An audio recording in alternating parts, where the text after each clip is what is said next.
Peter speaks up. Lord, if it's you, tell me to come to you on the water. Peter has this reaction like, I want to do that. Maybe I can walk on water too. Come, he said. Then Peter got out of the boat and walked on the water and came toward Jesus. So imagine this guy walking on the water and watching Jesus thinking, this is awesome. And then he takes his eyes off Jesus and he sees a giant wave. And he thinks to himself, uh-oh, I'm a person, and that's a wave, and persons sink and die in storms like this. And the moment he thought of life from a human perspective, it says, he sank. But when he saw the wind, he was afraid, and beginning to sink, he cried out, Lord, save me. And sometimes in the middle of the night, I have these atheistic, ungodly thoughts, these dark, doubtful, fearful thoughts, and I just put my hand up in the air and say, Lord, save me. Save me from this. This is not truth, and this is not you. I don't want to think from this perspective. I want to think from your perspective. I want to think as if your promises are the foundation beneath me. Immediately, Jesus reached out his hand and caught him. You have little faith, why did you doubt? So I want you to see what happens immediately now, and now I also want you to see what happens later. Hold on to your hats, because this is really, really big. Notice what Jesus does immediately.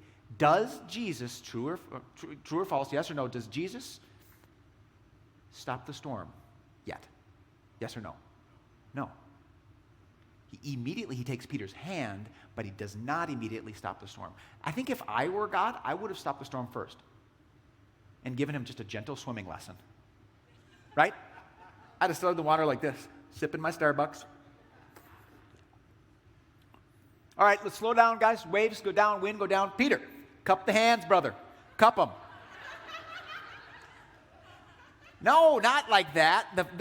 When you cup them, the water doesn't go between your fingers and you can float better. Come on, do the math, Peter. The odds are in your favor if you tread water like this. And now, kick your feet. Kick your feet. Yes. See, your chest is getting a little higher out of the water. Keep kicking harder and you might be able to walk on water like me. Keep kicking. You know, there are species of animals that can actually walk on water. Mathematically, it works out with their mass and their volume and their size. Keep kicking, Peter. Keep kicking. But it's not about math. It's not about size. It's not about odds. It's about God. Watch what he does before he stops the storm. And when they climbed into the boat, the wind died down. Do you realize what that means? Do you realize what that implies Jesus did with Peter? He immediately grabs Peter's hand and picks him up. And then you know what he does? He grabs the back of his robe, grabs a hold of his whitey tighties, pulls him up and hikes him up like the biggest wedgie Peter ever had. And he walks with him step by step through the waves to the boat, through the storm. The best wedgie Peter ever had. Wedgie for Jesus' sake. Hallelujah.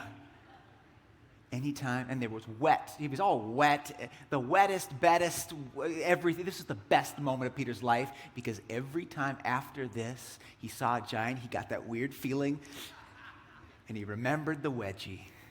He remembered the hand that lifted him up out of the water, held his hand, held his clothes, and walked him step by step as the giant waves passed right by,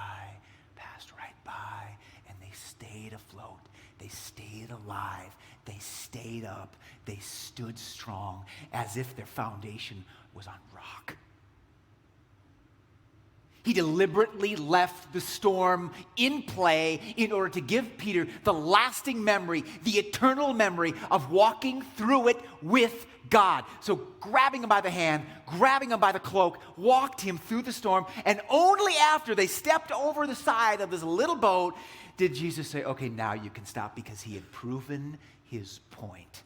Do not face storms without me, or they win. Do not face giants without me, or they win. But when you face them with me,